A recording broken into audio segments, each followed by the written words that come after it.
Boa noite a todos. Queria agradecer a todos pela presença, por nos prestigiar. Hoje a aula vai ser guiada pelo Samir, que é um dos integrantes do Ortotalk. O Samir é membro do Comitê de Doenças Osteometabólicas da SBOT e ele vai ministrar uma aula sobre osteoporose. Rapidamente, para quem não nos conhece ainda, é a primeira vez que está participando das nossas reuniões, nós somos 4 ortopedistas aqui da Santa Casa de São Paulo, amigos que se juntaram e formaram o grupo do Ortotalk, que na verdade é para a gente discutir um pouco sobre ortopedia, casos clínicos, levar a ortopedia até vocês de uma forma leve, objetiva, clara.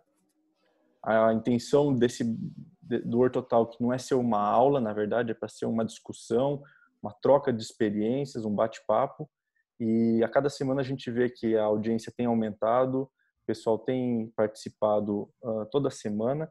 Então sejam todos bem-vindos, quem já nos conhece, quem está aqui pela primeira vez, espero que continue nas próximas semanas. Samir, pode mandar ver, é contigo. Obrigado, Lohan. Então vamos dar início. Hoje a nossa discussãozinha aqui do Ortotalk, a gente vai começar de uma maneira diferente. Normalmente a gente começa já com um caso clínico, mas hoje eu vou começar tentando explicar um pouquinho por que é importante a gente falar sobre osteoporose, né? Ela é uma doença muito prevalente, acomete mais de 200 milhões de pessoas no mundo todo. Então, se a gente fazer uma analogia, dá praticamente toda a população do Brasil com a doença. Ela é a principal causa de fratura na população maior que 50 anos, então ganha de acidente automobilístico, ganha de queda de altura. E o International Osteoporosis Foundation soltou essa informação que uma a cada três mulheres maiores de 50 anos e uma a cada 5 homens, eles vão apresentar em algum momento da vida alguma fratura por osteoporose. Então, ele é um tema muito importante, ele é pouco discutido na ortopedia em si. Normalmente a gente vê endocrinologista, reumatologista, gineco tratando osteoporose e o ortopedista acaba não tratando.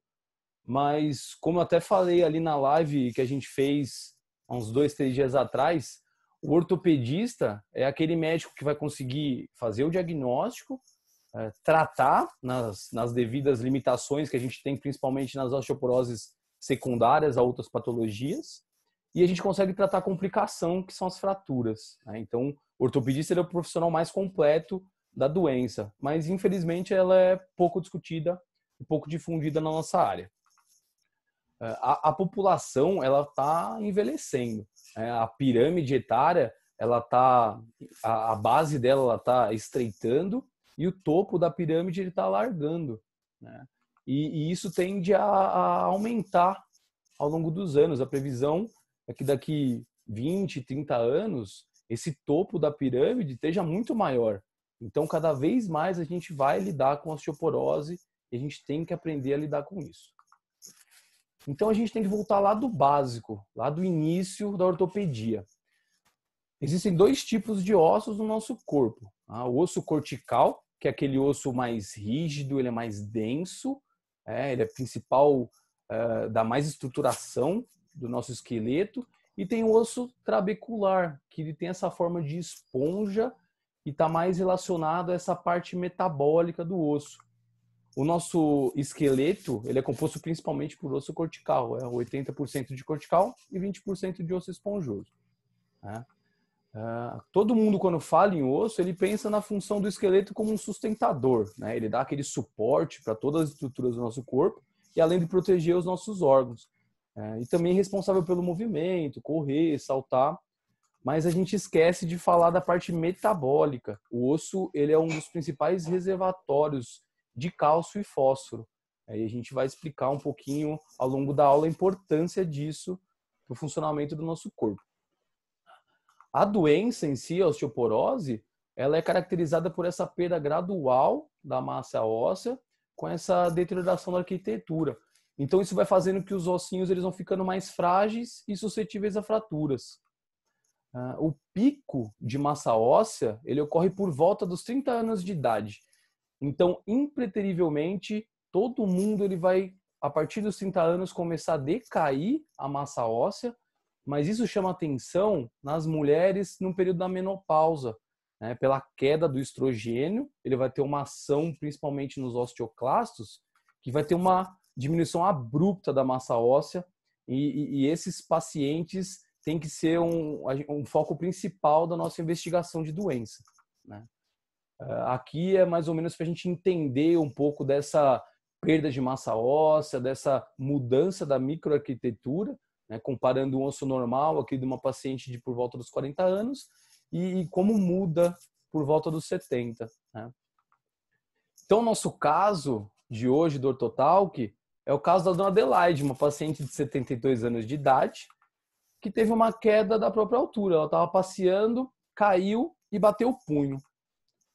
Então, a Adelaide chegou no pronto-socorro com essa deformidade, né, conhecida como deformidade em garfo, e aí o plantonista pediu as radiografias. A gente vai soltar a primeira enquete agora. Por favor, algum de vocês pode soltar a enquete. E eu queria saber de vocês, os meus colegas, sobre essa fratura, se isso daí é uma coisa que não acontece, se isso é uma coisa muito comum. O pessoal que está acompanhando no YouTube não consegue visualizar a enquete, infelizmente. A enquete fica só para o pessoal que está na sala do Zoom. Mas a gente colocou aqui de opções como o nome dessa fratura. Fratura de Smith, de Barton, de Coles ou de Dupont. Se vocês quiserem responder nos comentários que vocês acham, qual vocês acham que é o nome dessa fratura, a gente vai fazer uma porcentagem aqui para determinar se o pessoal acertou ou errou.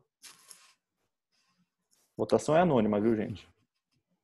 Então, pessoal, essas fraturas, vocês veem com muita frequência, uma raridade? Como é que é isso?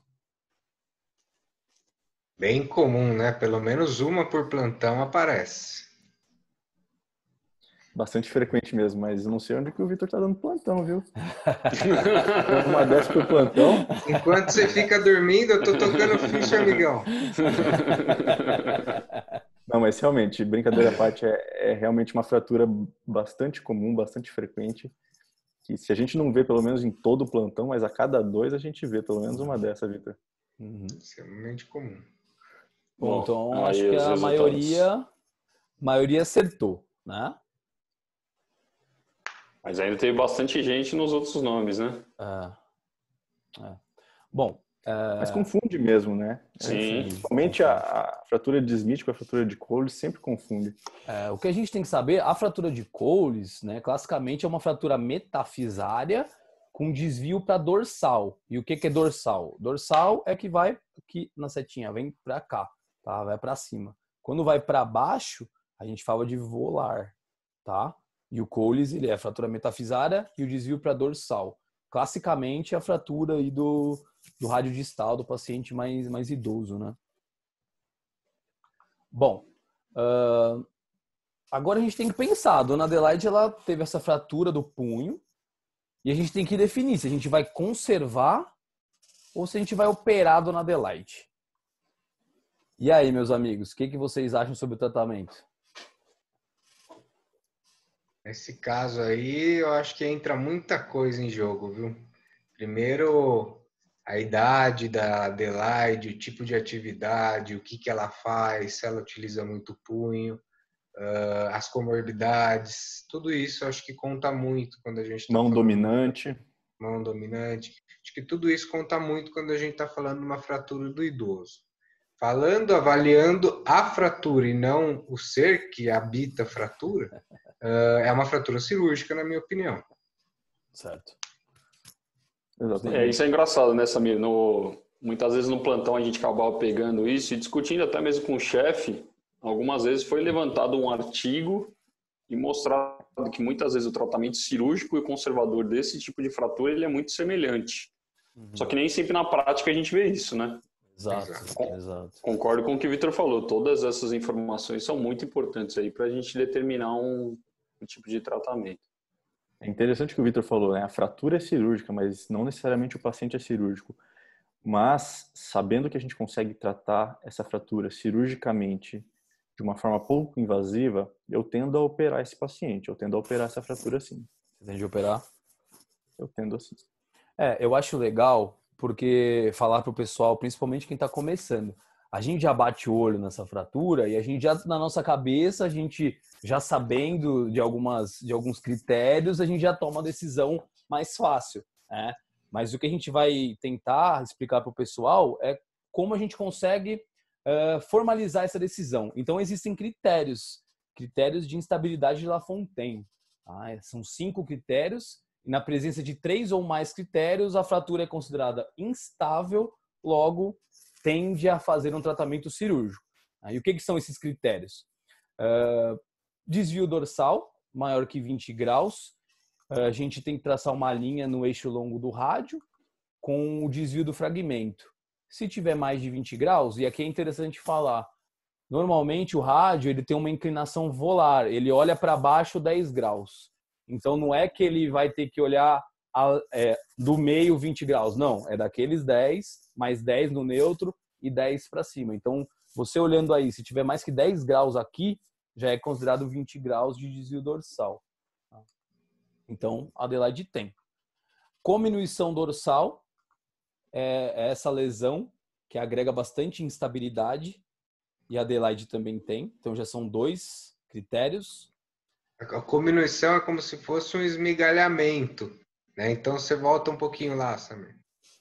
É como se fosse esse... Tá vendo que você não vê? Olha embaixo como fica, bem especulado, e olha em cima como você não consegue determinar certinho o final do osso, tá esmigalhado, tem coisa ali, então é como se tivesse fragmentado a parte dorsal, né? Boa. Outro critério é fratura intraarticular. A articulação da Adelaide está preservada, ela teve uma fratura metafisária, né? A fratura de Coles, então ela não pontua nesse quesito. Só para esclarecer, nós veríamos uma fratura intraarticular, um traço de fratura que correria para a articulação. A articulação está bem marcada ali, que o Samir colocou aquela linha em vermelho, aquela é a linha articular do rádio distal da nossa paciente. Se a gente visse algum traço de fratura correndo em direção a essa linha e violando essa linha vermelha, a gente diria que a fratura é intraarticular, que não é o que aconteceu nesse caso. E vamos ser sinceros, né? Nem sempre é fácil ver isso também, né? Não, muitas vezes você tem que acabar pedindo tomografia, fazer uma pesquisa um pouco melhor, porque nem sempre a radiografia te esclarece muito isso. Bom, o outro critério de Lafontaine é a fratura associada da ulna, que no caso também a Adelaide não pontuou, a ulna dela estava íntegra. E Geralmente é o processo estiloide, né, Samir? Volta ali só para o pessoal ver. Normalmente o processo estiloide, que é essa pontinha aqui, né? Que também ela não pontuou. E o outro critério que ele leva em conta é a idade. Maior que 60 anos, a Adelaide tinha 72. Então, dos 5 critérios, a Adelaide pontuou os 3. É instável. Samir, não passa esse slide não. Porque esse slide aí é um resumo dos critérios de Lafontaine. A gente já estudou por diversas referências e puxa vida. Cada lugar fala um jeito diferente, adiciona um critério, tira outro, mas eu acho que esse slide aqui são os reais critérios de Lafontaine, que é a síntese de tudo, tá? Então, eu tirei isso daqui do artigo original do Lafontaine, para não ter exatamente por essa ambiguidade. Divergência, exato. E quem então, modificou primeiro foi a Altissime, que incluiu o encurtamento, não foi? Aí você forçou demais a amizade. Encurtamento de 10 milímetros, modificado por Altissime.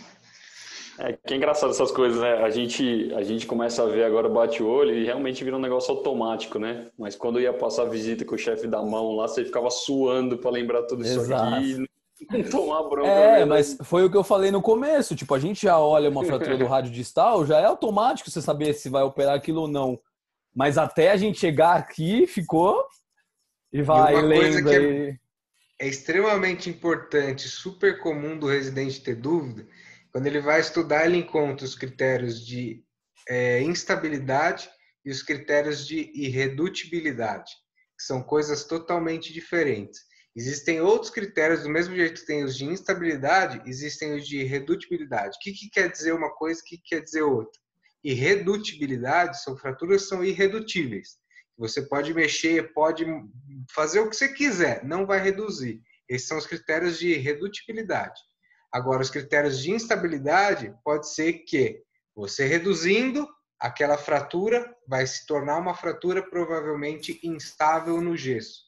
Então, aquele cara que muitas vezes o cara tem todos os critérios de Lafontaine, o cara vai lá, faz um gessão bem moldado, fica top, ele fala, nossa, ficou animal, ficou bom, volta dali 2 semanas, perdeu. Óbvio, porque era uma fratura extremamente instável, tinha todos os critérios de instabilidade, ela deu sinais. Ela não era uma fratura irredutível, ela era redutível, mas ela é instável. E que fique claro, fratura instável é sinônimo de cirurgia. Exatamente. De estabilização cirúrgica. Exato. E o nosso bonequinho do Ortotal que tá aí, tratamento cirúrgico. Agora eu queria saber de vocês, o que vocês optam nesse caso, tá? Se o tratamento cirúrgico vai ser um tratamento menos invasivo, que a gente vai fazer uma redução indireta e estabilizar com normalmente fios de Kirchner, ou se vocês optam por tratamento mais cruento, com via cirúrgica, placa e parafuso? É difícil essa pergunta, hein? Assim, o que se for considerar mais uma vez a fratura, sem avaliar o ser que habita a fratura, eu penso mais na minha cabeça fraturas articulares, eu penso mais em placa volar bloqueada, fraturas extra-articulares eu tendo a tratar mais com fio, pelo tempo de procedimento, etc. O que acontece é que às vezes você pega alguém muito funcional, uma velhinha que caiu, quebrou, mas ela é muito ativa. Vai, 50 anos, vai no mercado, etc. E você manter o fio ou uma imobilização por muito tempo acaba sendo muito penalizante para esses pacientes. Então, nessas pacientes, muitas vezes eu opto pela placa volar bloqueada para dar uma mobilidade no punho mais precoce, não precisar de imobilização. Eu acho que essa é a grande vantagem. Mas se for pela fratura, considero com fio um bom tratamento. É uma discussão que eu vou levantar para vocês aí, até pelo tema da aula. Muitas vezes fio vai dar pouca pega dependendo da qualidade óssea, né? Isso é importante. Então, é difícil também. Você tem que entrar numa cirurgia dessa com fio de Kirchner na sala, mas também com uma placa, pelo menos uma placa volar, não necessariamente bloqueada, mas você precisa ter uma placa ali à disposição, porque caso o fio não segure, você já está anestesiado, enfim, né, já está no procedimento cirúrgico, você vai ter que fazer de outra maneira. Lohan, quer considerar alguma coisa? Não, eu tenderia, eu acho que o comentário do Thiago é importante, dizer que fio de Kirchner às vezes não vai dar uma boa pega, que a gente vai ter poucos pontos de fixação com o fio. Mas se eu fosse optar por uma placa no caso desse, justamente por ser um osso mais frágil, eu acho que eu tenderia a fazer uma placa volar bloqueada, tá? Mas eu acho que um fio de Kirchner, se você conseguir uma boa redução e uma fixação razoável, vai estar muito bem tratado. Até porque é uma paciente idosa, você faz uma cirurgia rápida, com pouca invasão, pouca agressão tecidual, então eu acho que estaria de bom tamanho, sem dúvida nenhuma. Como o Ortotal, que a gente vem com essa ideia de desmistificar a medicina no geral, falar de uma maneira mais dia a dia mesmo com os nossos espectadores, eu tenho que falar que a medicina como ela é, né? E a gente se baseia, infelizmente, a conduta também dependendo se você está no SUS ou no hospital particular e convênio, né? Então, assim, na grande maioria dos casos em hospital público, uma fratura dessa, extra-articular, a gente trata com fio. Raramente você vai colocar uma placa na paciente, né? Já SUS e convênio, a tendência do pessoal é colocar a placa e parafuso justamente pelo que o Vitor falou, né? Por quê? Quando você faz essa cirurgia dos fios de Kirchner, a gente tem que mobilizar o paciente. E quando você coloca uma placa, você já pode, no segundo dia, mexer o punho. Então, isso é uma coisa que preocupa muito, né? Principalmente o paciente particular e convênio, sobre a reabilitação. Mas a gente tem que deixar isso claro para o pessoal. Essa divergência, infelizmente, pelo serviço que você tá, né? Exatamente. Isso aí, meus amigos. Então, a dona Adelaide foi tratada com fio. Tava no SUSão, foi de fio, tá? 1 ano depois, ela estava caminhando com o netinho dela, foi abaixar para pegar o netinho no colo, sentiu intensa dor na coluna. Então ela foi lá no pronto-socorro, o ortopedista avaliou, fez todos aquele exame que o Lohan tinha ensinado nas aulas de coluna e hernia de disco, não tinha nenhum déficit neurológico agudo, ela estava caminhando, mas ela estava com dor. Então, ficou bem no punho, né, Samir? Olha a foto aí. Ficou bem no punho. Então ele pediu o exame de imagem, a tomografia, né? E na tomografia foi evidenciada essa fratura com essa característica de compressão, que é como se amassasse a vértebra, sem muito desvio, né? Sem fragmento ali para o canal medular. Então o médico que avaliou pensou, a dona Adelaide não tem nenhum déficit neurológico, está caminhando, eu vou tratar conservador. Então ele tratou conservador. Tratou conservador com colete, que chama colete de Gilt. A dona Adelaide ficou cerca aí de 3, 4 meses com esse colete, fazendo os retornos ambulatoriais, teve uma boa evolução. Consolidou essa fratura. Deixa eu só fazer um parênteses aqui, Samir. Claro. Essas fraturas na coluna, geralmente, elas são estáveis, tá? Então, a indicação para se tratar cirurgicamente esse tipo de fratura é uma dor muito importante do paciente, uma dor intensa, que não melhora com o colete, que limita o paciente. Aí você opta por fazer um procedimento cirúrgico chamado de cifo ou vertebroplastia, tá? Existe uma pequena diferença entre esses dois procedimentos, que nada mais é do que injetar cimento dentro dessa vértebra que deu uma achatada para fazer aumentar de altura, tá? E com esse procedimento a gente consegue, em questão de alguns dias, uma melhora sintomática, uma melhora da dor bastante interessante, tá? Mas se a paciente fica bem com um colete, com uma órtese, está super bem tratado. Não precisa fazer nenhum procedimento cirúrgico, é uma fratura estável, só que, logicamente, é um tratamento com colete de vários meses, tá? Essa aí é a questão da prova do título especialista, né? Qual a indicação para indicação cirúrgica para esse tipo de fratura? Exatamente. Dor. E a fratura, a fratura da coluna, né? Muitas vezes a paciente não tem nem sintoma, né? Uma fratura subclínica que a gente vai, num exame de imagem casual, num achado, você vê, às vezes, várias vértebras com fratura, com sinais de fratura, e a paciente até vai evoluindo uma cifose, né, Lohan? Vai tendo alteração aí da postura dessas fraturas subclínicas e sem sintomas. Exatamente. Logicamente que se ela evoluir com cifose regional, uma cifose local, ou seja, um achatamento tão grande da vértebra que ela começa a inclinar para frente, fazer uma cifose, obviamente você precisa analisar outros fatores, se ela está equilibrada no eixo sagital, para ver se você precisa ou não tratar cirurgicamente essa pessoa, tá? Mas aí já entra num outro, uma outra gaveta, né? Que seria em termos de deformidades, que não é o caso aqui. Aqui o objetivo foi tratar a dor dela e o colete está muito bem indicado. É importante lembrar o pessoal também que esse é um tipo de paciente que ela geralmente já tem dor lombar, dor nas costas, né? Então é difícil também você manejar isso, né? Falar assim, tá com dor, vou operar. Não é bem assim, né? E cai até naquela história do diagnóstico mesmo, né, Thiago? Pede exame de imagem para paciente, não teve trauma, né? E você pede às vezes a radiografia, né, Samir? Você vê aquele monte de coisa ali que às vezes no idoso é muito mais difícil de ver. E aí você fica na dúvida. Então, assim, quando tiver possibilidade, pede um exame melhor, vai a fundo, examina um pouco melhor, né? Show. Bom, então beleza. Trataram a dona Adelaide, ficou aí 3, 4 meses com colete.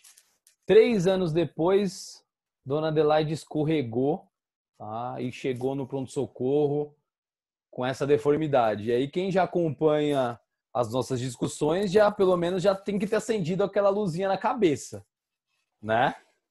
Que alguma coisa tá errada. Até porque a foto é a mesma, né? É pra gente bater na tecla e isso aí ficar medular. Paciente com essa deformidade, que é um encurtamento, rotação externa do membro, a gente tem que pensar que teve uma fratura do fêmur proximal. E aí a gente faz um exame de imagem para saber que tipo de fratura que é, né? No caso da dona Adelaide... Desculpa, o Diego mandou aqui. Coitado, já não sobra nada da dona Adelaide.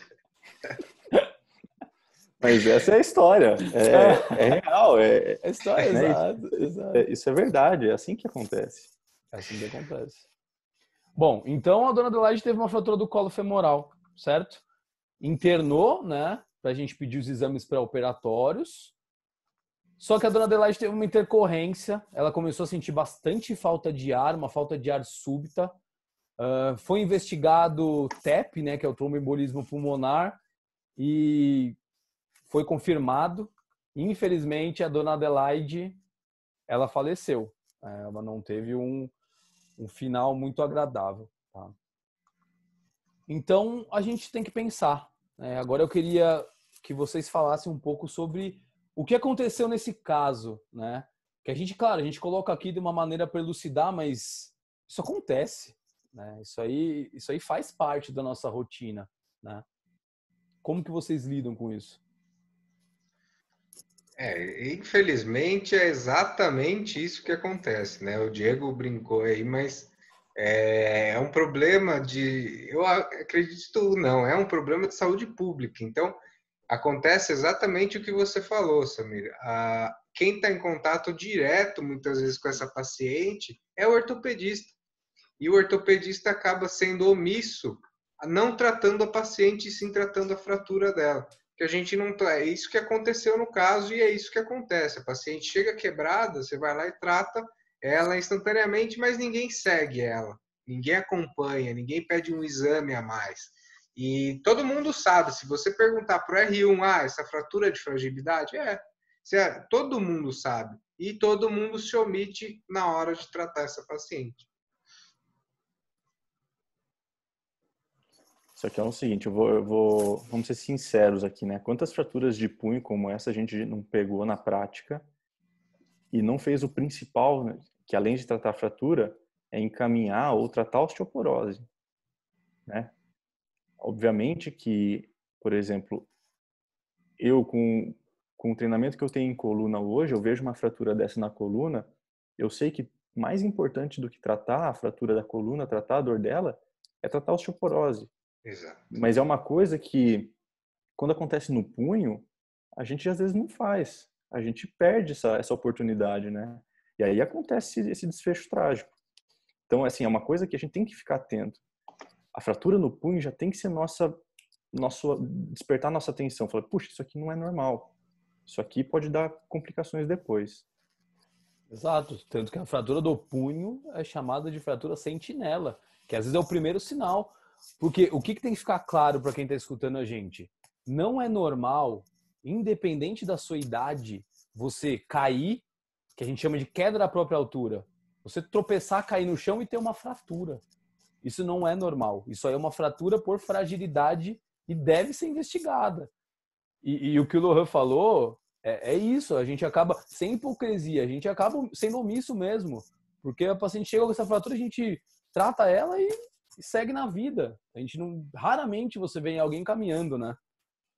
E talvez agora, como a gente está começando a nossa vida, a gente está batendo um papo com o pessoal que também está no início, pelo menos que isso sirva dessa luzinha que a gente quer colocar na cabeça do pessoal, né? E que isso não vire um tabu, né, Samir? De falar, o ortopedista não trata de osteoporose, encaminha essa paciente para ela ir procurar alguém para tratar a osteoporose. Isso não deveria existir, né? Pelo menos a gente tendo um primeiro contato, que essa paciente ela vai chegar no ortopedista, ela não vai passar com nenhum outro médico antes, quando ela fraturar o punho. Então precisa ser investigado, sim, precisa ser tratado pelo menos no início. Eu acho que a grande ideia da aula justamente uma das grandes ideias é essa. A gente se atentar bastante a isso, porque muitas vezes a gente acaba nem sabendo tratar, né? Tem uma pergunta aqui no grupo. Fala aí. Pode falar. Depois tem uma se a utilização de nandrolona poderia ajudar essa paciente. O nandrolona é um esteroide anabólico. Respondendo a pergunta, acho que evitar a fratura, não. Poderia evitar muitas coisas, né? Inclusive sarcopenia. É verdade. Sim. Mas evitar fratura, não. Acho que a gente vai discutir, acho que o Samir vai entrar aí nos méritos do tratamento da osteoporose, mas o uso de nandrolona aí, nesse caso, eu não pensaria, não. Ele poderia, você falou perfeitamente, Vitor, ele pode atuar na parte da sarcopenia, né, fortalecendo a musculatura e prevenindo quedas, que é um dos pilares do tratamento, mas ação no metabolismo ósseo, anabólico, formador de osso, não. Exatamente. A nandrolona ajuda muito nas cirurgias separadoras de tendão, né? Aí tem até artigos recentes agora saindo falando sobre isso, mas realmente na Nandrolona e osteoporose... o GH. Exato. Uma pergunta interessante aqui do YouTube, da Daniela Cordeiro. Ela perguntou, por que muitos casos de fratura de fêmur em idosos levam à morte? Bom, acho Qual é o nome que dela, Lohan? Daniela Cordeiro. Se a Daniela aguentar mais 10 minutinhos, eu preparei um slide falando exatamente isso. Daniela, agora você não pode sair. Aguenta aí. Então, pessoal, a dona Adelaide, ela teve o que a gente chama de cascata fraturária, né? Fraturou o punho, fraturou a coluna, fraturou o fêmur, ou seja, fratura gerando fratura. E o principal objetivo do tratamento da osteoporose, claro, a gente evitar, né, fazer as medidas de prevenção de uma fratura, mas infelizmente a paciente tiver a primeira fratura, que ela seja a última. Que a gente consiga atuar, por exemplo, numa fratura de punho, que é uma fratura sentinela, com uma baixa taxa de mortalidade, e evitar essa progressão trágica, principalmente da fratura de fêmur, né? Samir, fizeram uma pergunta aqui no grupo. Na rotina do ortop, vocês costumam utilizar a ferramenta Frax?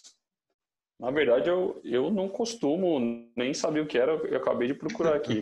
O Frax, na verdade, ele é um questionário, né, que serve para... que tem, se eu não me engano, são 13 itens que a gente Exato. preenche e vem idade, vem as patologias da paciente e dados da densitometria. Então, a gente coloca os dados dela no Frax e vai dar para a gente o risco de uma fratura de quadril e de uma fratura maior. Ele é um bom parâmetro para a gente ter, principalmente para utilizar para tratamento, mas não pode ser usado de forma isolada. Mas a gente usa sim. Tá? Exatamente. Tem até dois, eu até tenho anotado aqui os dois valores que basicamente a gente utiliza, né? Para quem está assistindo e conhece o Frax Score, você tem dois resultados, o Major Osteoporotic e o Hip Fracture, que o Samir falou. Então, geralmente, quando o Major Osteoporotic está maior que 20 e o Hip Fracture maior que 3, a gente geralmente indica um tratamento específico, né? Esses aí são valores meio que, assim, valores-chave. Perfeito. Bom, então só aí voltando para quem chegou um pouquinho atrasado e perdeu o início, o caso da dona Adelaide, que caiu, quebrou o punho, depois de um ano, dor na coluna, tinha uma fraturinha de vértebra, tratado conservador, e 3 anos após teve uma fratura de fêmur e infelizmente teve uma complicação clínica, que é muito comum num paciente com uma fratura de fêmur, e evoluiu para óbito. Então agora falando um pouquinho da doença em si, a osteoporose, ela é basicamente dividida primária, secundária e tem causas idiopáticas, que é quando ninguém sabe de onde vem, então chama de idiopática. As causas primárias, que é o nosso foco hoje, a principal osteoporose são as primárias, principalmente naquelas pós-menopausa, pela queda do estrogênio, e a senil mesmo, que nem aquele slide que eu coloquei, da queda da massa óssea, né? Já as secundárias, elas podem ser secundárias a diversas outras patologias, e nesse aspecto, a minha opinião é que o ortopedista ele tem que saber a limitação dele. Nesses casos de osteoporose secundária, eu nem penso. A gente faz a investigação, claro, mas eu não tenho vergonha nenhuma de encaminhar para um colega para me dar um suporte que tem uma experiência muito maior, né? Não sei como é que vocês abordam nisso. Não, com certeza. Cara, isso aí tem que ficar bem na cabeça de vocês, porque a gente pensa em fratura por fragilidade óssea, obrigatoriamente a gente pensa no idoso, né? Quando na realidade, eu tenho uma paciente no consultório que ela é usuária crônica de corticoide. Então, é uma paciente que eu fico bastante de olho, peço densitometria todo ano e acompanho porque realmente pode acontecer. Alguns pacientes, normalmente, a utilização de álcool, tá bem escrito aí, história de alcoolismo crônico, tem que sempre ficar investigando porque isso pode estar associado à fratura. Não é só na paciente mais idosa, tem que sempre lembrar Exatamente. que pode ter nas secundárias as outras patologias. Então, falando em fatores de risco, a gente, para questão didática, é bom dividir aqueles fatores que independem do paciente, né, que é característica dele, e aqueles fatores que são do meio externo, do ambiente que ele vive. Então, alguns fatores individuais que aumentam a chance de desenvolver a osteoporose é o paciente do sexo feminino, como a gente já viu, pacientes magras com baixo IMC, as pacientes que têm história familiar de fratura de fêmur ou osteoporose, aumenta quase 8 vezes a chance da gente desenvolver a doença. A raça japonesa, raça amarela, também é fator de risco. Paciente no pós-menopausa, aí tá a imagem da mulher ali com fogachos, né, que esquenta tudo. Então, queda do estrogênio, fator de risco para osteoporose. E doenças como, por exemplo, o lúpus, que a paciente, como o Vitor falou, faz uso crônico aí de medicação, de corticoide, e acaba desenvolvendo uma osteoporose secundária. Já os fatores comportamentais, álcool, tabagismo, paciente desnutrida, até com distúrbios alimentares, né, anorexia, bulimia, baixa ingesta da vitamina D ou baixa exposição solar, e aí isso eu vou falar um pouquinho mais detalhado logo mais. Uso muito grande de cafeína, né? Os estudos eles demonstram que o café ele é um fator de risco para desenvolvimento de osteoporose, mas não é o cafezinho do dia a dia. Não, pessoas que tomam mais de 6 xícaras, por exemplo, dia de cafeína, isso aumenta bastante a chance de desenvolver osteoporose. Né? E o sedentarismo, né? Porque o osso, né? Lembrando um pouquinho da fisiologia, o osso ele depende de exercício para ele ter o fortalecimento, para ter o processo de remodelação óssea. Então, aquelas pessoas sedentárias, e aí não é só aquela sedentária obesa, porque é a sedentária que não faz exercício, né? Ela tem essa diminuição de massa óssea gradualmente. Acho que do sedentarismo, Samir, vale falar que tanto pelo estresse que o músculo traciona ali a região do osso, quanto do impacto, né, do osso que ele vai gerando esse aumento da resistência óssea mesmo. Isso. E como que são os sinais e sintomas da osteoporose? E aqui eu acho que é um dos principais problemas da doença. Ela é silenciosa. A osteoporose, ela é que nem pressão alta, ela é que nem diabetes. A pessoa, tem pressão alta, tem diabetes, mas como não sente nada, acaba sendo displicente um pouco no tratamento, certo? Mas o primeiro sintoma é a fratura. E por que ainda não, eu pulei o slide.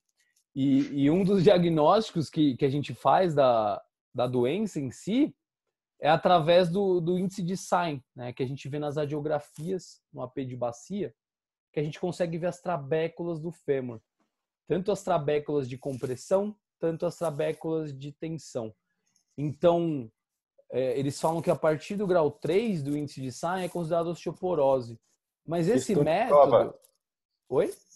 Questão de prova. Questão de prova, exatamente. Mas esse método, ele é um pouco complicado, né? Porque além de ser avaliador dependente, depende da qualidade do exame.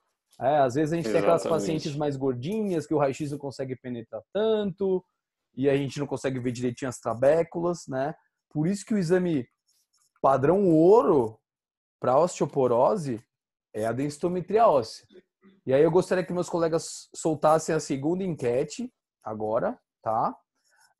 A densitometria óssea, ela é um exame indolor, né?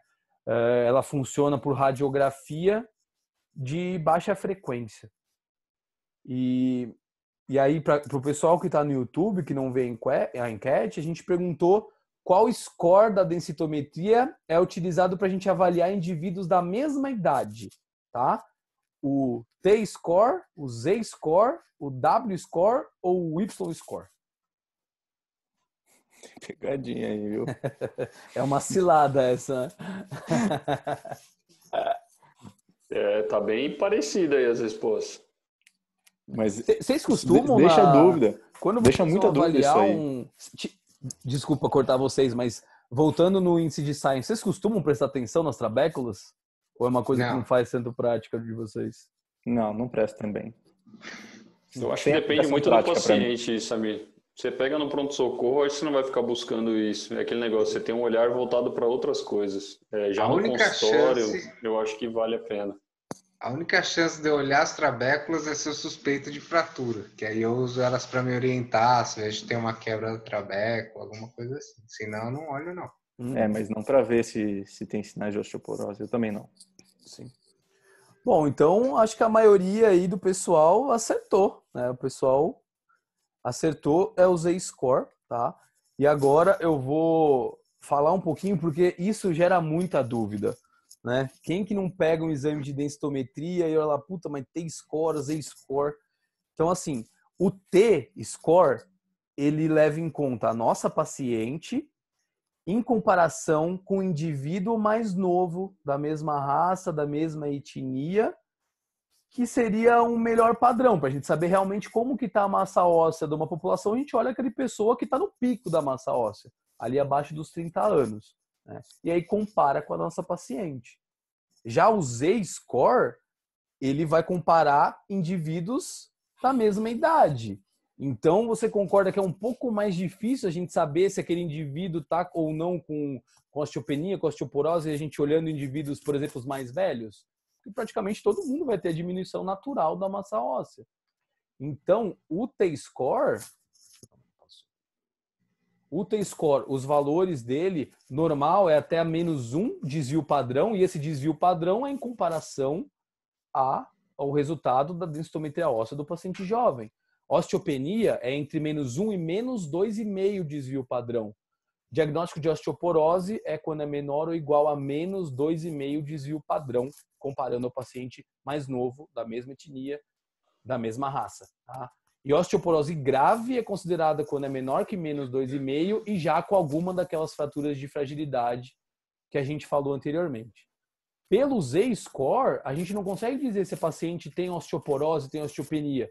A gente simplesmente consegue dizer se a massa óssea dela está dentro do esperado para a idade ou abaixo do esperado para a idade. Então, na grande maioria dos nossos pacientes com osteoporose, que são as osteoporoses primárias, né? Aquelas osteoporoses pós-menopausa ou a própria senil, a gente usa o T-score. Certo? E aqui está um exame de densitometria. Normalmente, eles utilizam a coluna lombar e o quadril, o colo do fêmur, né? Por quê? Porque a gente vai ter, na coluna, a gente tem uma prevalência aumentada de um osso trabecular, o osso esponjoso. Já no colo do fêmur, a gente tem ali o osso cortical. Então, a gente tem ideia daqueles dois tipos de ossos que eu falei lá no começo da aula. E aí, faz o exame, faz essas radiografias de baixa intensidade e coloca no gráfico. Aqui vocês podem ver que é o T-score, que é o que normalmente a gente utiliza. E na coluna, o T-score ficou entre -1 e -2,5. Então foi classificado como osteopenia. Já no quadril, ele ficou ali acima de -1. Então foi considerado normal. Mas e aí, o que a gente faz? Pô, deu osteopenia na coluna, normal no fêmur?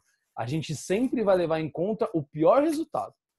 Então, o pior resultado, essa paciente é considerada osteopênica, tá? O tratamento da osteoporose, a gente tem que tentar pensar. A gente vai tratar a doença para melhorar a massa óssea, melhorar a densitometria? Não, isso aí é uma consequência. O que a gente quer é evitar fratura.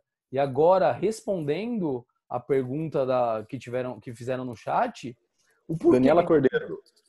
Da Daniela. Por que a gente se preocupa em tratar as fraturas? Né? Falando especificamente da fratura de quadril, que é a mais temida no paciente, principalmente idoso, é que olha esses dados.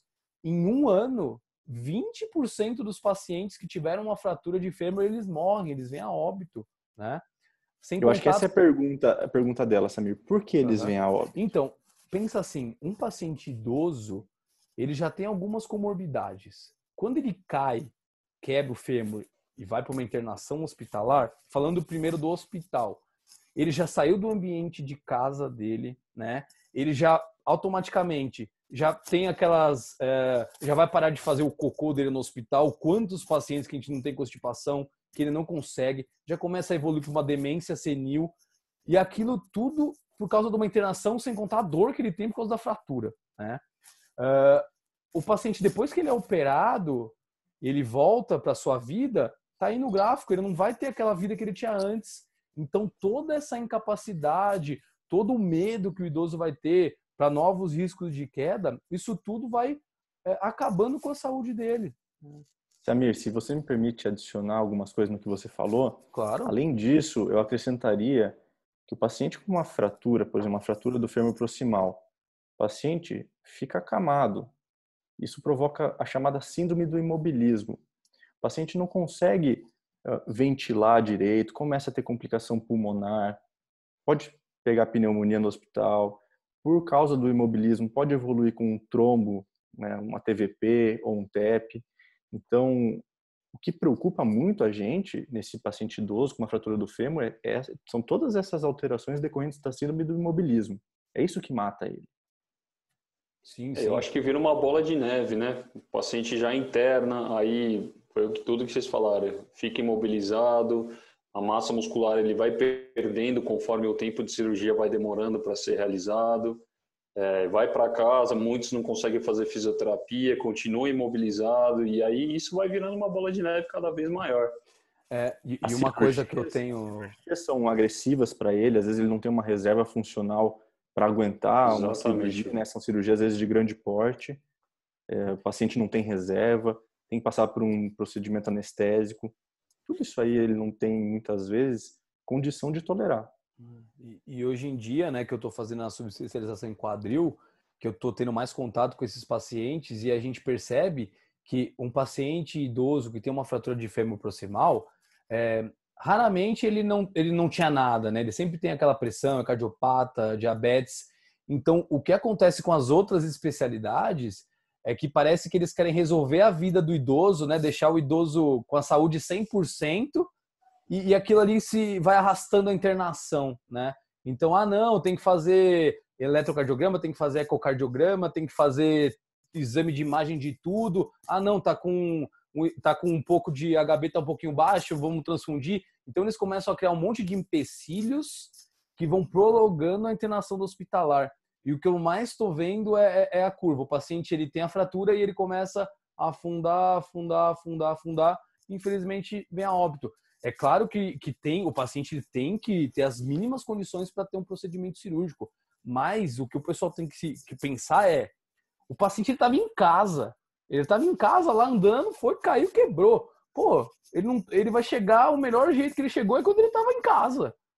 Né? Você não tem que tentar no hospital resolver a vida do vozinho. Não, você tem que colocar na balança, deixar ele bem para operar, mas uma coisa rápida, porque isso que você falou do imobilismo, cara, é muito complicado. Eles rebaixam muito rápido, né?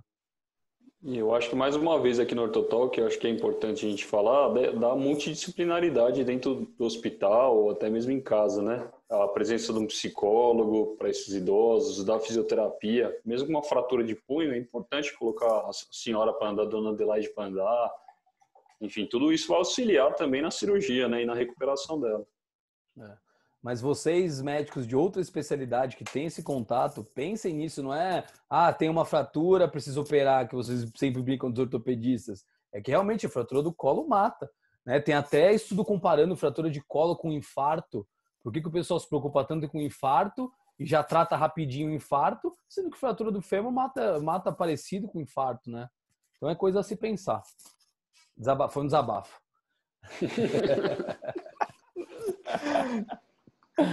Bom, então falando um pouquinho do tratamento da osteoporose, né?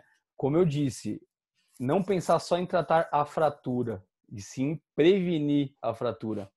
E eu queria que vocês falassem um pouquinho a respeito disso. Como que vocês tendem a orientar o paciente de vocês em relação à prevenção das quedas? Bom, vamos falando. Eu acho que tem várias coisas, não me deixe esquecer. Primeira coisa, sempre ambiente bem iluminado, né? Principalmente à noite, o vozinho, a vozinha precisa levantar para ir ao banheiro, por algum motivo, precisa estar com o corredor iluminado. Isso aí previne queda.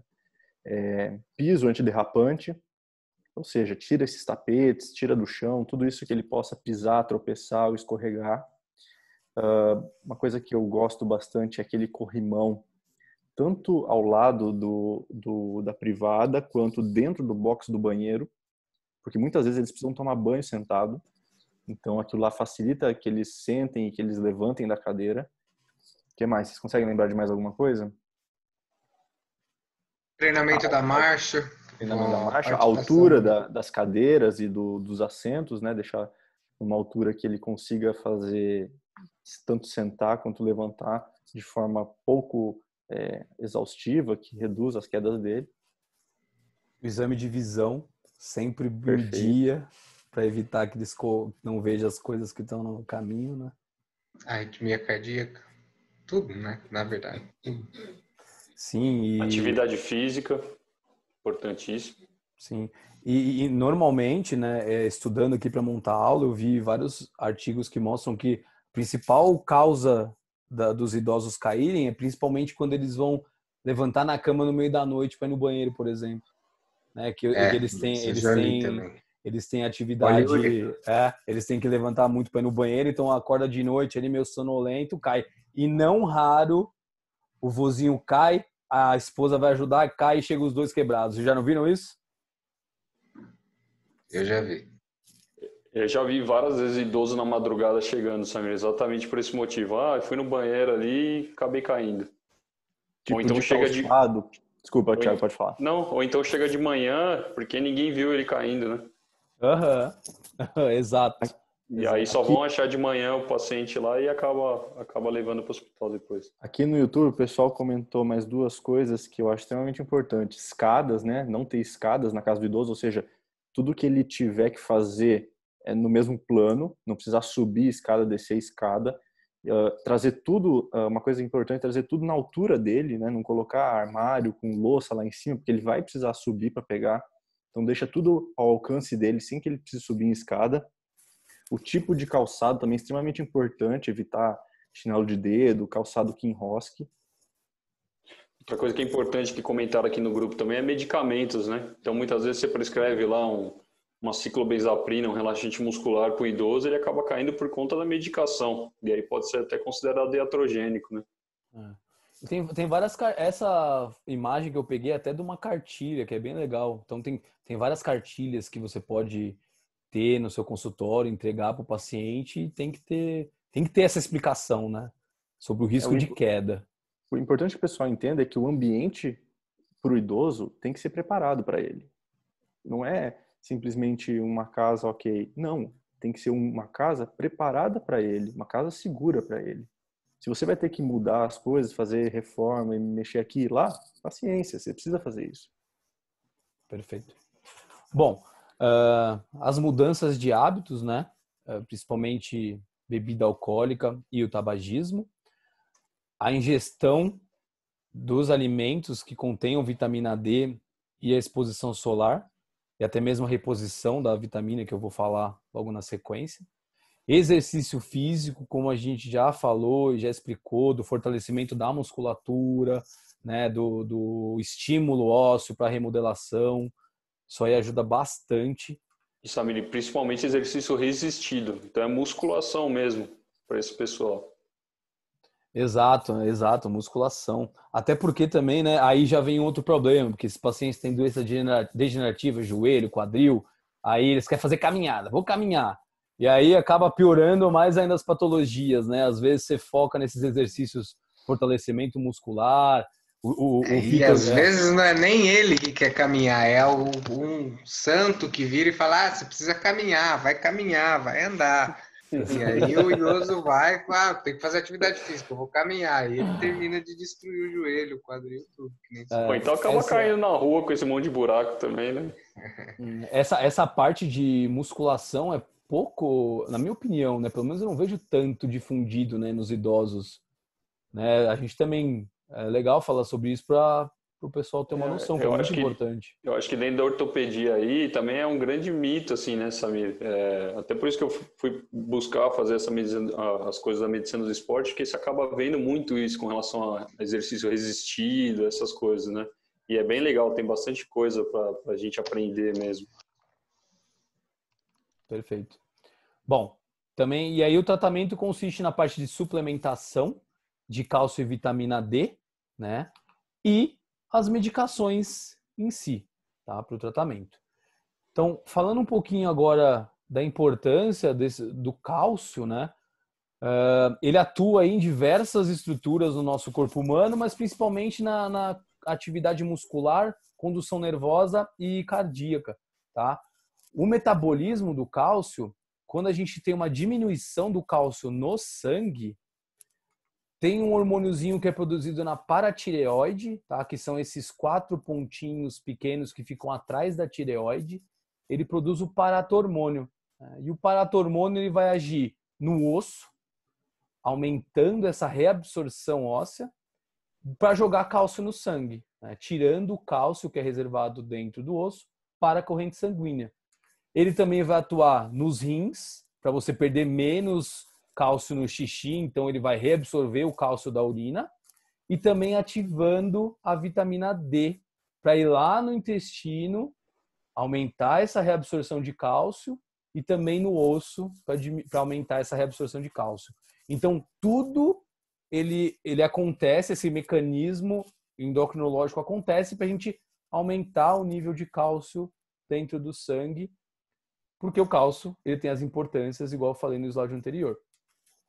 A vitamina D, a gente consegue tanto pegar ela, né, adquirir ela pela alimentação, mas a principal fonte de vitamina D é a exposição solar. As recomendações, elas pedem aí 15 a 20 minutinhos de exposição solar por dia, sem filtro. E por que isso, né? Porque os raios ultravioletas, quando eles entram em contato com essa substância aí, esse 7-dihidrocolesterol, eles fazem uma síntese e formam essa vitamina D, a vitamina D3, tá? E é essa vitamina que muitas pessoas fazem um suplemento, né? Que compram em farmácia e começam a ingerir, tá? Mas a gente consegue ter ela de uma forma natural, que é pelo sol. E essa vitamina D3, ela vai lá para o fígado, onde ela recebe a primeira hidroxilação. Então, esse 25 é onde a hidroxila entrou no carbono. Então, é o 25 hidroxicloroquilosferol. Só que essa ainda não é a forma ativa da vitamina D. A forma ativa da vitamina D, ela é produzida lá no rim pela ação do PTH. Que aí sim, ela recebe a sua segunda hidroxilação. Então, eu vou ter uma hidroxila no carbono 1 e no carbono 25. Por isso que é 1,25 hidroxicloroquilosferol. Falando... Samir, Oi. Volta um pouquinho o slide. Deixa eu tirar uma dúvida com você só. Com relação à exposição do sol, a gente vê muita coisa falando, paciente de roupa, tem algumas regiões que são mais importantes para fazer essa absorção do sol, né, para receber a luz solar. Você acaba indicando vitamina D para os seus pacientes ou você acaba, fica mesmo no sol um tempinho a mais? Então, Thiago, isso depende do paciente, né? Se é um paciente com muito fator de risco, aí eu já até doso a vitamina D no sangue e tento ver. Se tiver ali nos níveis ok, eu começo primeiro estimulando a exposição solar. Mas se esse paciente, que a maioria das vezes, os estudos eles mostram que a maior parte da população tem déficit de vitamina D, né? Exato. Então, assim, a maioria das vezes você vai pegar o paciente com a vitamina D lá embaixo e você já vai ter que começar uma reposição, né? Mas, com certeza, a orientação não é porque ele repõe a vitamina D que ele não tem que deixar de se expor ao sol. E, como eu falei, exposição ao sol, sem filtro solar, por 15, 20 minutos. Não é botar um monte de roupa e ir pro sol, que aí você não tá tendo essa exposição da pele para ter as reações, né? Excelente. E falo principalmente de tronco, né? Essas coisas para tomar mais, que é uma área maior, né? De pele ali para você tomar sol. E na verdade eu te perguntei também, porque assim, a maioria dos meus pacientes mais idosos assim, eu acabo dosando todo mundo e foi o que você falou, a grande maioria acaba tendo déficit mesmo. Tá lá embaixo, Tem né? o lance do sol também, né? O sol da manhã não serve, tem que ser o sol da meio-dia, né? É um sol Exato. Bom, E tem outra coisa, né, Vitor? Aqueles dias tá meio nublado, e aí? Você pega sol, valeu o sol, não valeu? Tem um monte de coisa, né, que acaba sendo difícil isso aí. o importante é rotina, né? É ter o hábito. Sim. Você tem a rotina, o hábito da exposição, às vezes você perde um dia ou outro, mas tendo o hábito, acho que é proveitoso. Aí, e falando um pouquinho das medicações em si E aí sim, essa parte da vitamina D, essa parte do cálcio, eles não são considerados remédios para tratamento da osteoporose. Eles são suplementos alimentares coadjuvantes no tratamento da osteoporose. E nem todo paciente vai precisar chegar nesse estágio de medicação, né? Então, assim, a grande dúvida é quem tratar, para quem que eu vou dar remédio?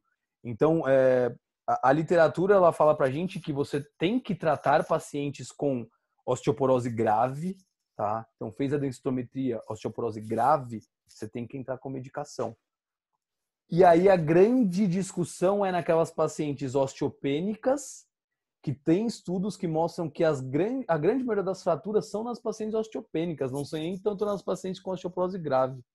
E aí é difícil avaliar, né? Porque a gente tem que botar na balança os fatores de risco, que são os principais, daqueles que a gente já citou. Então, uma paciente com osteopenia e bastante fator de risco, ela tem uma chance muito aumentada para ter uma fratura. E aí você trata. Mas a grande discussão é nesse meio termo, né?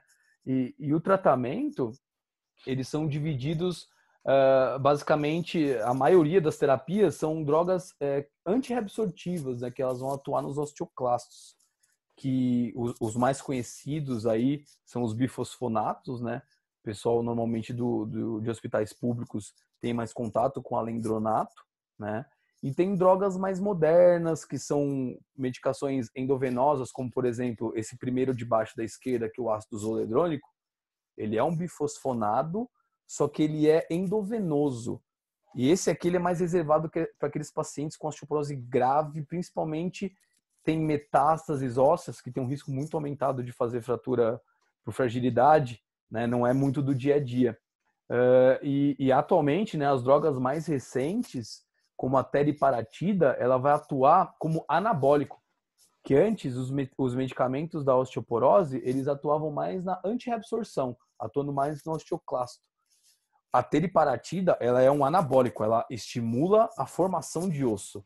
Mas assim, o preço dela é absurdo, é inviável e por isso que você não faz tanto uso dela, né? E como é uma droga mais nova, os estudos estão saindo, o tratamento dela você só pode fazer por no máximo 2 anos, né? Então é muito novo ainda.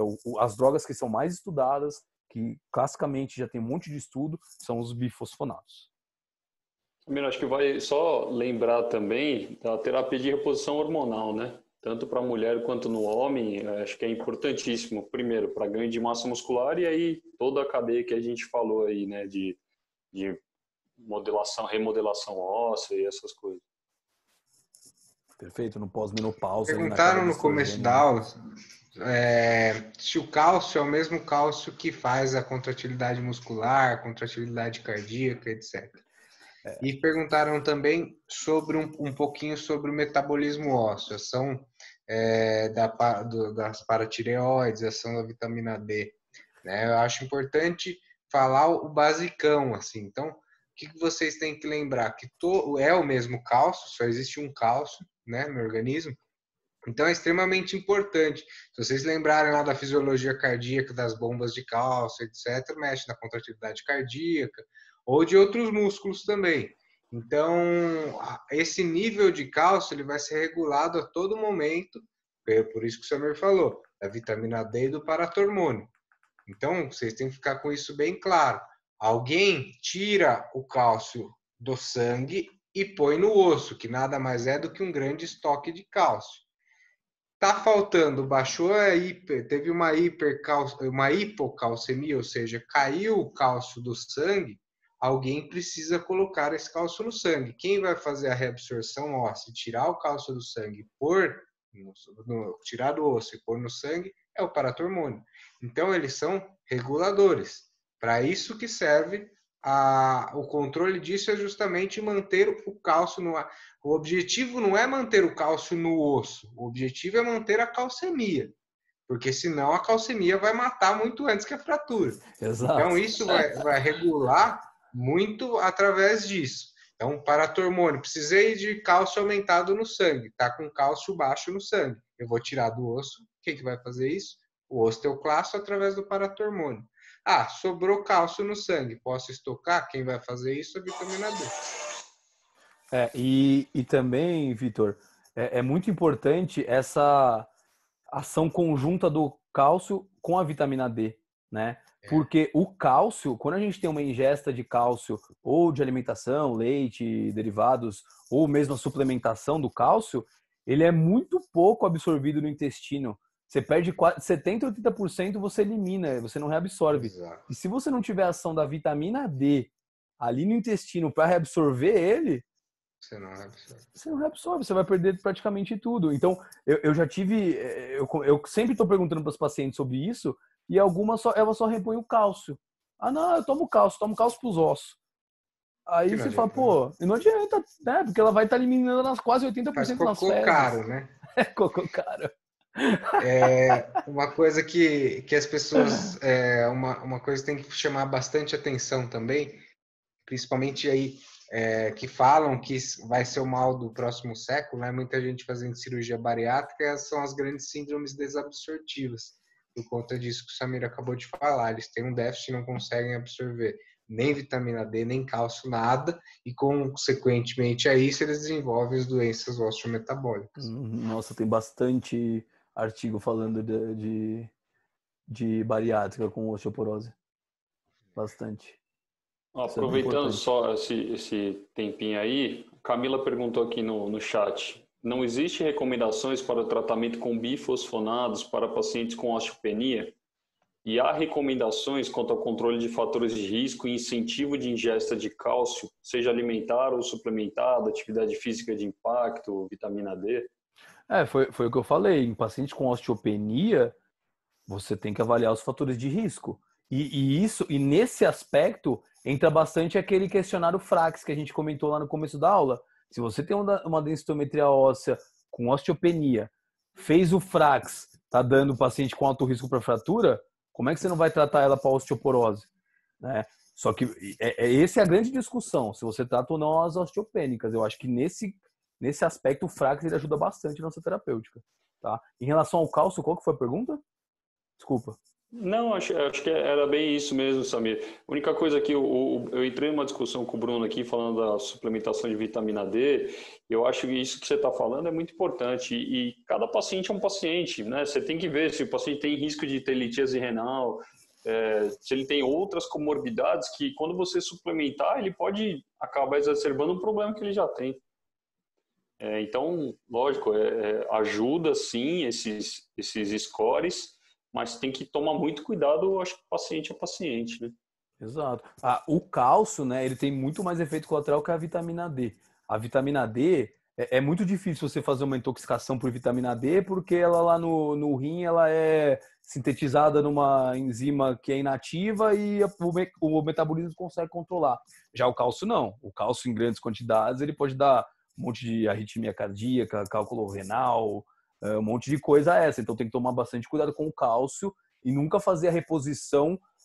Como é um medicamento que não precisa de receita, o pessoal vai na farmácia e compra, né? De qualquer jeito. Aí você imagina, já falaram pra vozinha que ela tem que tomar leite e comer queijo pra caramba. Aí ela vai e já tem uma boa ingesta de cálcio, ainda vai, toma o cálcio numa dose sem controle e começa a ter os problemas, né? Então toda medicação tem os efeitos colaterais, né? Samir, você que estudou um pouco mais para essa aula aí, me fala uma coisa. Uma vez eu entrei numa discussão com uma endócrina, discussão boa, assim, não no sentido pejorativo, mas a alimentação com iogurte, leite, essas coisas, realmente auxilia nessa reposição de cálcio? Então, Thiago, bem pouco, porque a absorção do cálcio é muito baixa. Então, para a pessoa conseguir, normalmente as recomendações, claro, dependendo das pessoas aí, com as variações, é mais ou menos 1.000 a 1.500 miligramas de cálcio dia, tá? Então, para você conseguir isso na dieta, é difícil. Coisa. É muito difícil, porque você perde muito nas fezes. Então, assim, a gente orienta a pessoa a comer, mas não é só isso que vai fazer ela ter a boa ingesta adequada, né? Excelente. Tá? Então, assim, o que mais... Uma das coisas que se discute bastante sobre a terapia aí dos medicamentos para osteoporose é a fratura atípica causada por uma classe de medicamentos, e aí eu vou pedir para um dos meus colegas soltar a nossa última enquete, que é perguntando qual a classe de medicamento que causa essa fratura atípica?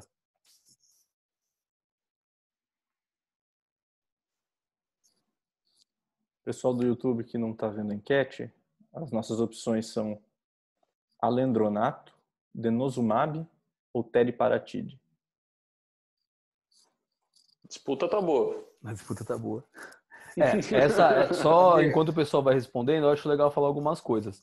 Aproveitando o tempinho aí da enquete, perguntaram: vocês já tiveram experiências com remédios para sarcopenia? Aqueles pacientes pele e osso, o que vocês fazem para manter o estoque muscular?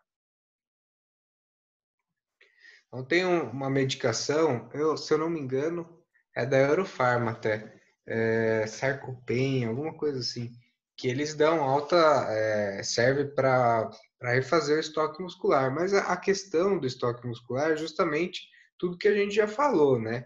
Então, entre o que o Thiago falou, exercícios, na minha opinião, exercícios contra-resistentes são o melhor para a gente mexer na massa muscular. A suplementação com dieta proteica é essencial para você ter uma síntese muscular. Então, muitas vezes, eu acho que não pensar em medicação, mas pensar primeiro em medidas de saúde para você conseguir vencer a sarcopenia. Porque se esse paciente ficar imobilizado, você ficar dando remédio para ele não vai fazer músculo. É igual você tomar testosterona e ficar sentado. Não vai mudar, você não vai ficar forte por isso. Entendeu? Então, exige que você ponha esse idoso para se mexer. Tô achando que o pessoal quer tudo bolar os vozinhos, hein, cara. O pessoal quer passar tudo. Deixar os vozinhos bolar. Passar a bola pros voos. Não, acho que isso que o Vitor falou é essencial, cara. Não dá pra gente, de repente, fazer uma terapia de reposição hormonal num senhor e ele ficar parado em casa. Realmente não vai adiantar nada. Às vezes vai até piorar, né? Pode gerar aí câncer, pode gerar outras coisas. Então a gente tem que sempre pesar e orientar muito bem nosso paciente. Perfeito. Bom, o pessoal respondeu o que na enquete aí, Lohan? Que eu não consegui ver aqui. Alendronato e denosumab, empatou. Tá. Uma das coisas legais de falar sobre isso é o quê? As fraturas atípicas, a gente chama de fratura atípica porque às vezes nem é relacionado a um trauma de baixa energia. Simplesmente na marcha ele sentiu aquela dor súbita, teve a fratura e aí sim ele caiu no chão, né? Ele quebrou e depois ele caiu. Isso aí ele só acontece nos bifosfonatos, tá? Porque eles têm os depósitos, eles são as únicas classes de medicação da osteoporose que tem um depósito ósseo prolongado. Então, você fazendo uso contínuo dessa medicação, ela vai estar agindo no osso e eles atuam no osteoclasto, né? Principalmente na parte de remodelação óssea. Então, funciona basicamente assim, para vocês só terem uma ideia geral. Do decorrer do dia, a gente vai caminhando, isso daí vai tendo microfraturas nas estruturas do osso. Só que o nosso corpo ele vai dando conta disso, né? Porque tem um processo de remodelação óssea. Quando a gente entra com uma droga antirreabsortiva, ele atua nisso daí, ele inibe essa remodelação óssea. Então, aquele vozinho que tem as microfraturas não consegue remodelar. Então, ao longo do tempo, ao longo do estresse mecânico que ele vai sofrendo, tem essa fratura atípica, né?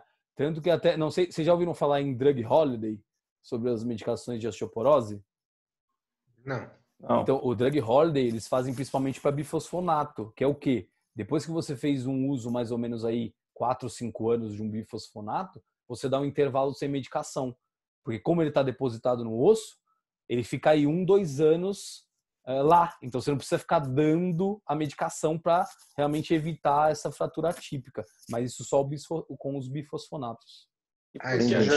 Eu ouvi falar, não sabia o termo. Então você chamou de pausa um negócio chamado drug holiday. Holiday, agora tem o nome pausa. Ok, beleza. A pausa chama drug holiday. Aí ficam os 3 patetas aqui dizendo...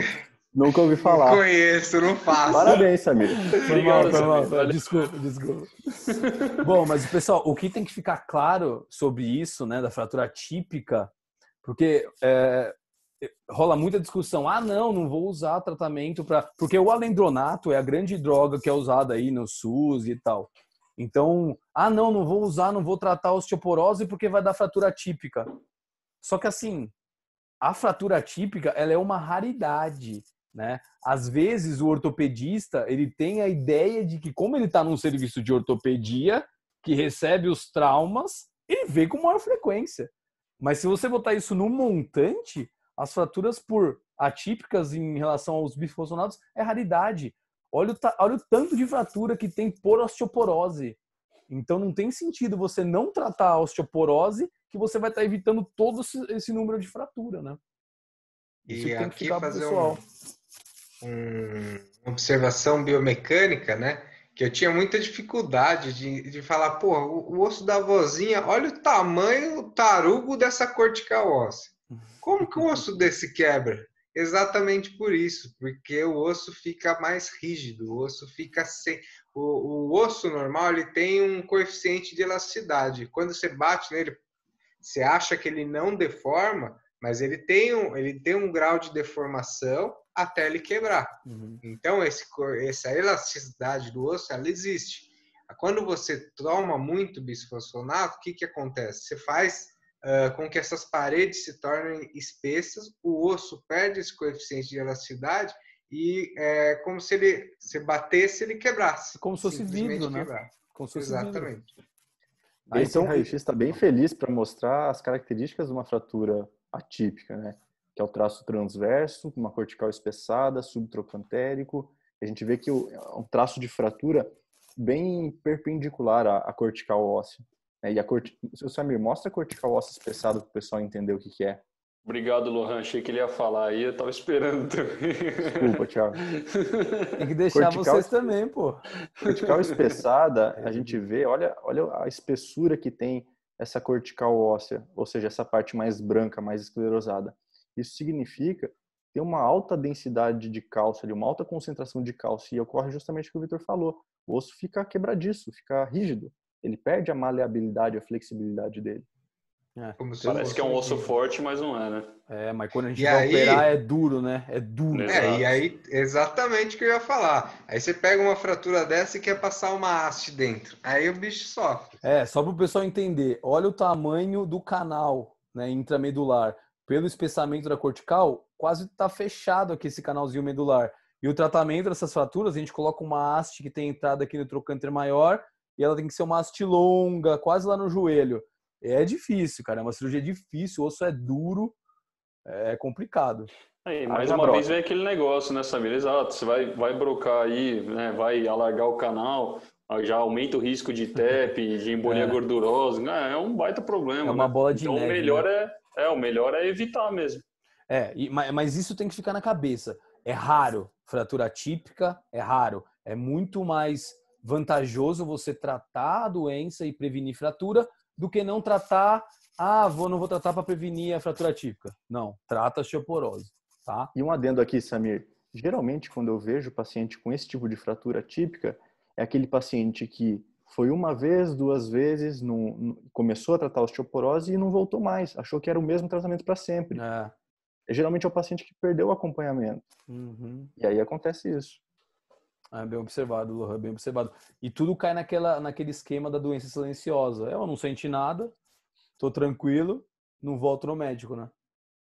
E a gente sempre tem que acompanhar com a densitometria, principalmente, para ir vendo a evolução. Daqui a pouco o paciente, teve uma... Porque falam em falha de tratamento, né? Então, o que é falha de tratamento para osteoporose? É você ter 2 ou mais fraturas por fragilidade óssea no período, ou a densitometria está piorando. Isso é falha no tratamento. Então, você tem que ir repetindo, pelo menos a cada ano, a densitometria. Se depois de um tempo está ali, está estável, você pode fazer, se está com bisfosfonado, você faz aí essa pausa, para não falar drug holiday, e aí a gente fica um pouco sem medicação, mas sempre com acompanhamento médico. Tá? Então, para levar para casa, né, é importante essa parte da doença silenciosa que eu acabei de falar, ficar ligado nas fraturas por fragilidade, fratura sentinela do rádio distal, para a gente não deixar passar os pacientes. Sempre que vir um paciente menopausado, naquele período de transição, lembra dessa aula. Lembra que esse paciente vai ter a queda do estrogênio, vai ter a queda abrupta da massa óssea, tá? E a gente poder identificar também os fatores de risco, poder saber qual paciente a gente vai tratar ou não. E esse tratamento multimodal, tá? com a reposição de cálcio, vitamina D, exposição solar, a prevenção de quedas que vocês falaram aí, praticamente tudo que a gente pode fazer pelo vozinho, e não só a medicação, né? Tem que ser um tratamento geralzão para evitar a nossa tão temida fratura. Certo, pessoal? Bom, então, vocês lembram dessa fotinha aí? Nossa, essa aí foi na raspa do tacho já, né? Tava no céu aí. Explica pro pessoal essa foto aí. Essa foto aí foi tirada um dia antes da prova, né? Na noite anterior à prova. Em Campinas, e o Samir tava de cueca nesse momento.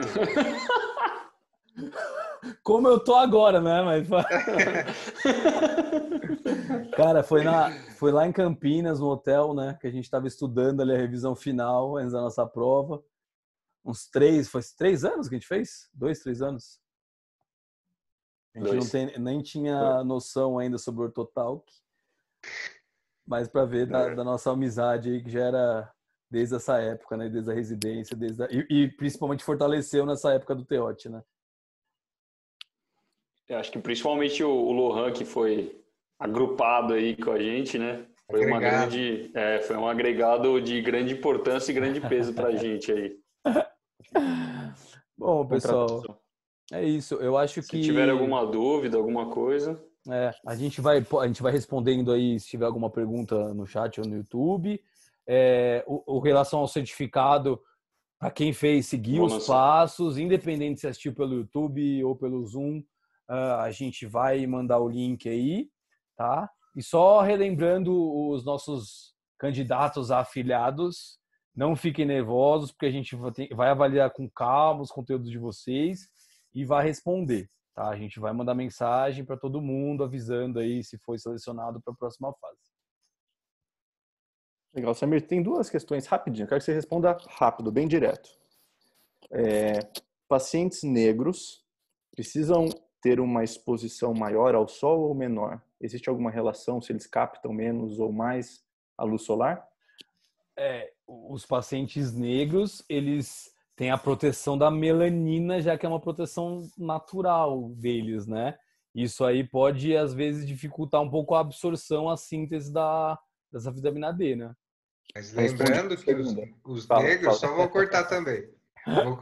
Os negros têm menos osteoporose do que os brancos. Sim. A raça em si já é pouco fator de risco, né? Mas essa parte da vitamina D aí, sim, a melanina já é como se fosse um filtro solar natural, né? Segunda pergunta. Ácido zoledrônico pode ser utilizado como forma de prevenção para osteoporose? Então, o ácido zoledrônico, ele é um bifosfonato, só que ele é um medicamento que a gente usa mais naqueles casos de metástases ósseas, em fraturas, em prevenção de osteoporose naqueles pacientes com alto risco. Como ela é uma medicação endovenosa, né, de difícil manejo, é mais nesses casos aí, principalmente em metástases ósseas, para prevenção de fratura por fragilidade e metástase. Ok, obrigado. De nada. O que mais? O pessoal então do Padrinho Med, amanhã deve ter novidade por aí, né? Boa. E o que mais? Agradecer todo mundo aí pela participação, pela presença, né? Queria parabenizar o Samir, que grande aula. baixa o som aí, cara. Queria parabenizar o Samir pela aula, o nível de discussão foi altíssimo. É um tema realmente bem difícil, porque a gente não vê isso na residência. É um tema que você tem que sentar, estudar a parte, ele foi bem atualizado, deu para ver. Então, até pelo período de drug holiday que o cara usou. Então, né, Vitor? Brincadeiras à parte, mas parabéns, Samir, foi uma aula incrível, obrigado. bem atualizada. Eu aprendi muito com a sua aula, parabéns. Obrigado, tio.